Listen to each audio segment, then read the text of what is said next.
English class. Children, today we are going to do a new lesson from your book, from your course book, A Journey to Joburg. This story, children, is written in the times, relating the times of apartheid of Africans. What is apartheid? The discrimination on the basis of caste, color and creed. This is a story about a little girl, Naledi, her brother Tiro and her younger sister who live with their grandmother. Their mother works in Johannesburg. The children, they want to go to Johannesburg to meet their mother and bring her back home. On the way, they meet Grace. Grace is a lady who works in the neighborhood as same as their mother. Let's go through the YouTube link. Let's understand the story and find out what happens next. In this chapter, children, we will be reading a story about two children's journey to find their mother. We will also identify antonyms and learn the meanings through contextual clues. Also, learn and identify clauses. We shall also listen to a passage and mark true and false and deliver a persuasive speech and write an argumentative essay at the end of the story. Now children, how would you feel if you had to face discrimination because of your race or any other identity traits? Do you think all people should be treated equally irrespective of their race, religion, caste or creed? This story is an excerpt from the book Journey to Joburg, which explores the times of apartheid. Apartheid means discrimination on the basis of race and color in South Africa. A 13-year-old girl named Naledi and her brother Tiro live with their little sister, their grandmother and their aunt. The children's mother lives and works in Johannesburg. One day, the children set off on a journey to find their mother and bring her back. On the way, they meet a woman named Grace, who works in the same neighborhood as their mother. It is arranged that Grace would help the children meet their mother at Johannesburg station. Read on to find out what follows. So, in this story, we shall be reading about three children who had been staying with their grandmother and they went to Johannesburg to find their mother and bring her back home. On the way, they meet a woman whose name is Grace, who works in the same place, same neighborhood as their mother. So now let's begin with the story. It was rush hour. Rush hour means the busy time of the day, morning or evening, when everyone is rushing towards their office or work. It was rush hour when they got on the train to Soweto, and the children clung on tightly to Grace. Clung on means they held her very tightly. There was no sitting place and it felt as if all their breath was being squeezed out of them. Grown-up bodies pressed in from above and all around them. Some people laughed, some people swore and others kept silent. As the train shook and lurched on its way, at each station the crowd heaved towards the carriage door, people urgently pushing their way through. Naledi and Tiro tried to press backwards to stay close to Grace. So this is a common scenario, children, that we often see in the buses, in the trains early in the morning when people are rushing for work. So there's a lot of crowd inside. So this is what has been explained. The children, they held on to Grace very tightly, and whenever a station would come, people would rush towards the door of the carriage door. Over here, carriage means the train compartment. So they would rush towards the carriage door to move in and out of the train as per their stations. And the children, they try to protect themselves from the rush. But in a sudden surge at one of the stations, they found themselves being carried forward. Now what is surge? Surge is a sudden forceful flow, as if someone was pushing them. hurling all out onto the platform. So they also came out and stood on the platform uh, from the train. They desperately tried to reach back to the open door, but passengers were still coming out, although the train was already beginning to move on, as you can see in the picture that is given underneath. Naledi was just able to see Grace wedged inside. Now, what do you understand by wedged? Wedged is squeezed into a limited space that she, with great difficulty, Grace was just standing inside the train. She was trying to get out, but the train was on its way. Naledi and Tiro looked at each other in dismay. What now? So, Grace, the children, they were pushed out onto the platform, while Grace, she remained inside. She did try to step out of the train, but she could not, and the train started moving, and the children were left standing on the platform. Everyone was walking towards the stairs which led to a bridge over the railway line. Soon the platform would be empty and the guard would see them. No tickets, no money, no idea of how they would find Grace. They would have to wait until she came back to get them. Yet there was nowhere to hide on the platform. So all of you must have been on trains, all of you must have seen the platforms, that when a train reaches a station, there's a lot of rush on the platform, but very soon, within minutes, everybody leaves. So these children also, now they were scared that once all people would leave the platform, the guard over there would spot them and he would start asking them. They had no tickets, they had no passes, they did not know how to find Grace, where to find Grace, how would she come to pick them up, to collect them. Let's go and look from the bridge, Naledi suggested. So she, being the eldest, she said that let's go up to the bridge and let's see if we can spot something, we can find something. Suddenly, without any warning, there was a commotion up ahead. Commotion, a quick movement of people with a lot of noise, hustle and bustle. Three figures in uniform stood at the top of the stairs. Police. People began turning around and coming rapidly back down. So, all of a sudden, these children, they saw that there was a lot of hustle and bustle. There was commotion, movement of people.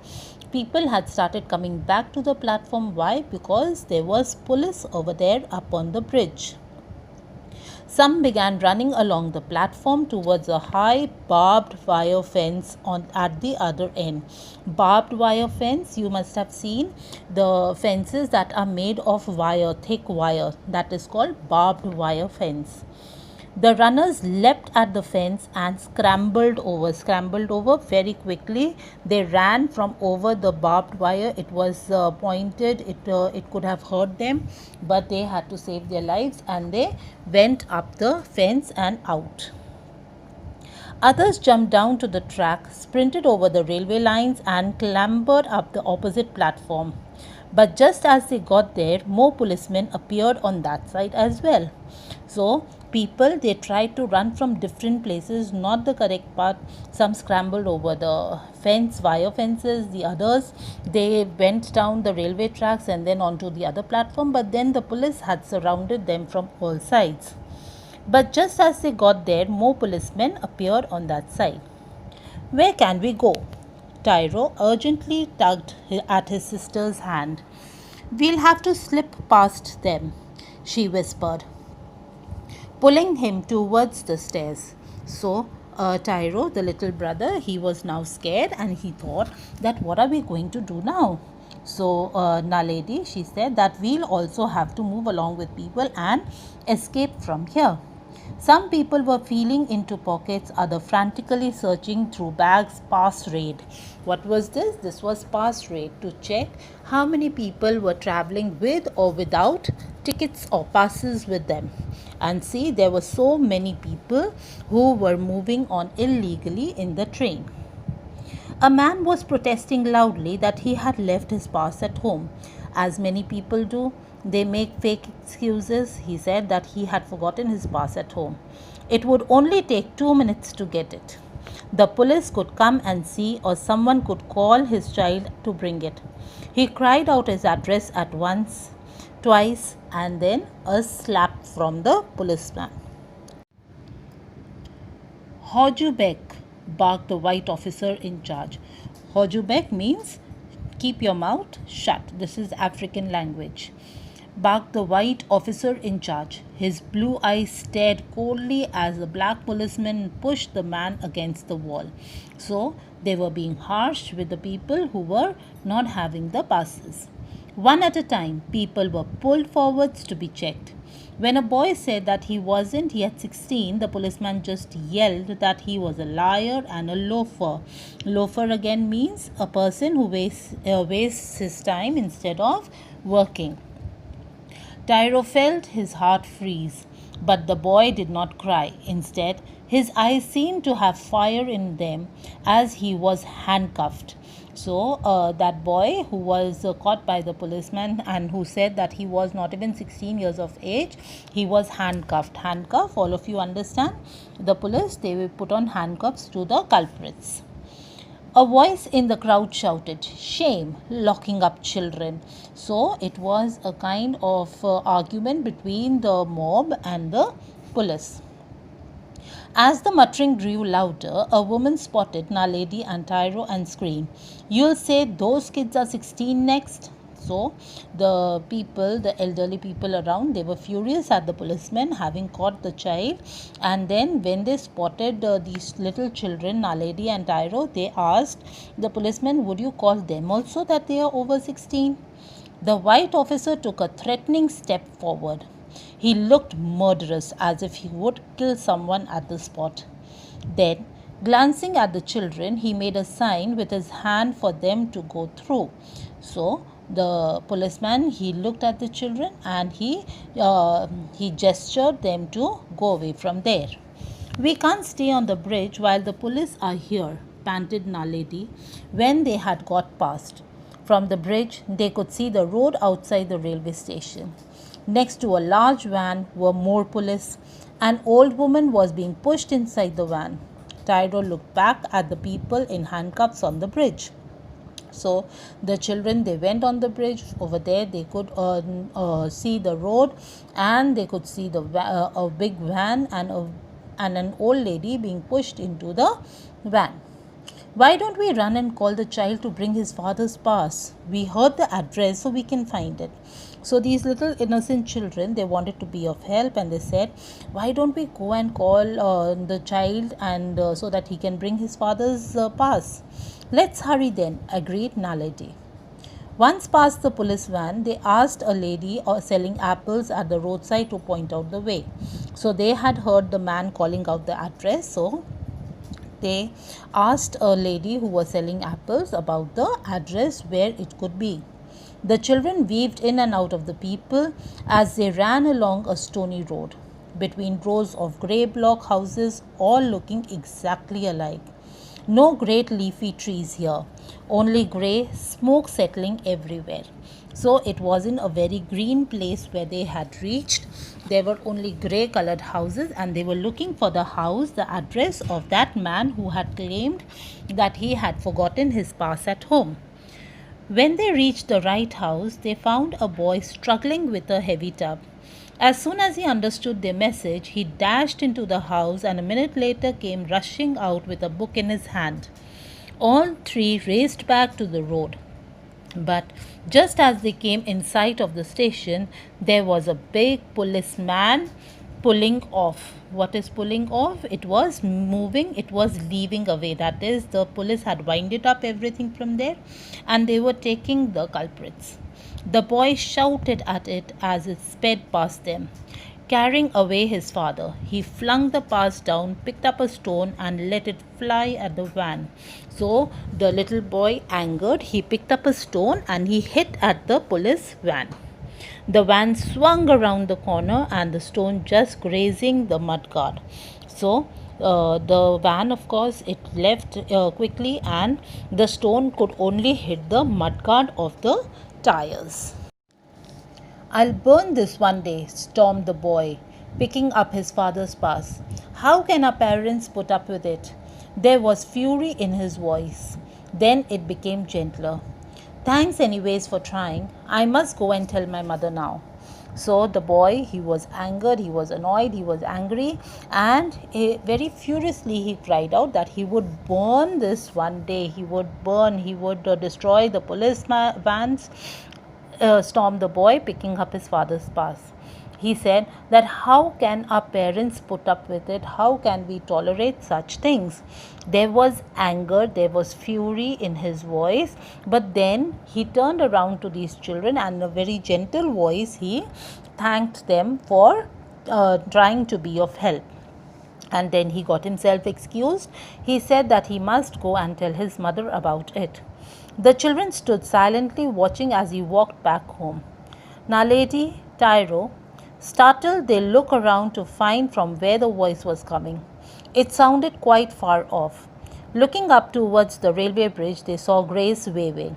Quickly, they ran back to the station. So, as the boy left, they heard that someone had called out their names, and they turned around to see that it was Grace, who had come back to that particular station to pick them up again from there. And they ran up to her. Grace came down with their tickets to get them through.